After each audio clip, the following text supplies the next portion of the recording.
अनवर ने एक आपके ऊपर अपने पैसे निकलने का इल्ज़ाम लगाया है, उसमें कहाँ तक सच है? मैं नवीद हयात। एक्चुअली में इसमें क्या है, मैं और वो डेरा बसी में इकट्ठा काम करते थे। अब उस मेरे ही पैसे उस पे कुछ निकल गए थे। जब हमने 2020 में हिसाब किताब किया तो उसने मुझे पैसे नहीं दिए। वो मैंने कुछ महीनों मेरे से वादा करता रहा हो।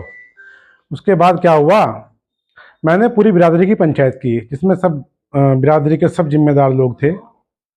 पूरे समाज को पता है कि मैं लगा दिया। मेरे पैसे उसके पास है और उसने मुझको एक चेक दिया था जो 24 लाख रुपए रकम का था, वो मैंने लगा दिया एनआईए में।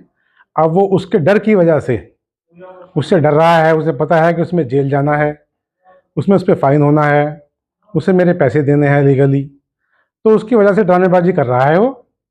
पता उसे भी सब है। बता दूं, जो अनवर अमीर साहब है, जो भी वो इल्ज़ाम लगा रहे वो बेबुनियाद है और बहुत ही गलत बात है। हमारे आपस में बहुत बड़े बड़े लेन देन हो यकीन और विश्वास पे, और आज तक मैं नहीं मानता किसी भी समाज में किसी ने अगर किसी के पैसे देने हो और खुद देनदार हो, वो सामने वाले पे ये इल्ज़ाम लगा दे कि मुझे पैसे लेने हैं। इनका बिजनेस था डेरा बसी में, डेरा बसी में कारोबार करे था अनवर। वहीं नवीद और अनवर दोनों मिलके इनका कारोबार पंजाब में चलता था, यूपी में कोई कारोबार था भी नहीं।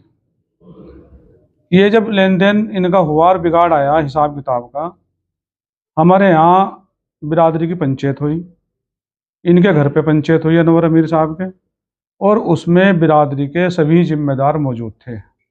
मैं तो था नहीं, मेरा छोटा भाई नदीम भी था, हाजी मंजूर, हमारे चाचा फिरोज जो भी इस दुनिया में नहीं रहे वो भी इस पंचायत में थे, हाजी काला, मुस्तू ठेकेदार, नसीम ठेकेदार, हाजी इमरान, ये काफ़ी महल्ले के सारे जिम्मेदार लोग इस पंचायत में थे।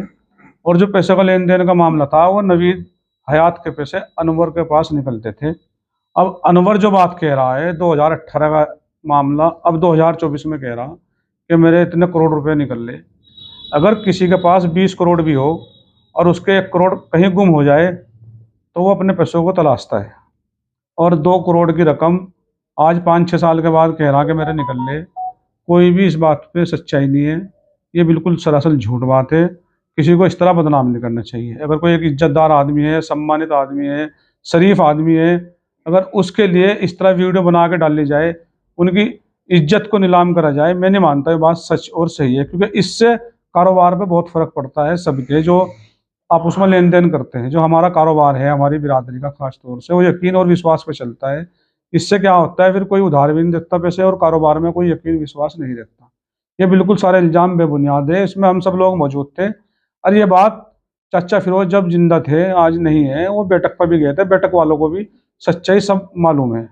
जो नवीद का जो परिवार है वो फिरोज का परिवार है। नवीद मेरा दोस्त है लेकिन चाचा फिरोज का परिवार से नवीद आता है। तो मैंने नवीद को यही बात कही थी, तुम बैठक पर जाके अपना मामला सुलझा लो, क्योंकि जो अनवर अमीर साहब है ये बैठक से जुड़े हुए लोग हैं, मेरे से जुड़े हुए नहीं है। और आपका परिवार भी बैठक से जुड़ा हुआ है, वो मामला बैठक पे निपटा लो। लेकिन बैठक पे उस टाइम नहीं निपटा तो बिरादरी की पंचायत हुई थी, उसमें 2 महीने का टाइम लिया गया था कि 2 महीने बाद अनवर पैसे देगा नवीद हयात को। लेकिन पैसे का लेन देन तो हुआ नहीं। नवीद का कोर्ट में केस चल रहा, चेक दे रखा उन्होंने 24 लाख कुछ रुपए का। उस चेक के डर के हमारे ये सब अपनी जान छुड़ाने के लिए ये सब एप्लीकेशन देना, झूठे एप्लीकेशन लगाना, ये सारे काम हो रहे हैं। इसमें कोई सच्चाई नहीं है। कुल मिला के बात यह है, नवीद के पैसे अनवर को देने हैं और अनवर को ऐसी बात नहीं करनी चाहिए। एक तो अनवर को पैसे देने हैं और ऊपर से एप्लीकेशन लगा रहा, क्योंकि जहाँ तक मैं मानता हूँ जमात से जुड़ा हुआ इंसान और चेहरे पे दाढ़ी, सिर पे टोपी और इस तरह की झूठी बात करना, क्योंकि पूरे समाज को पता है वाली बात, पैसे नवीद हयात के हैं। धन्यवाद।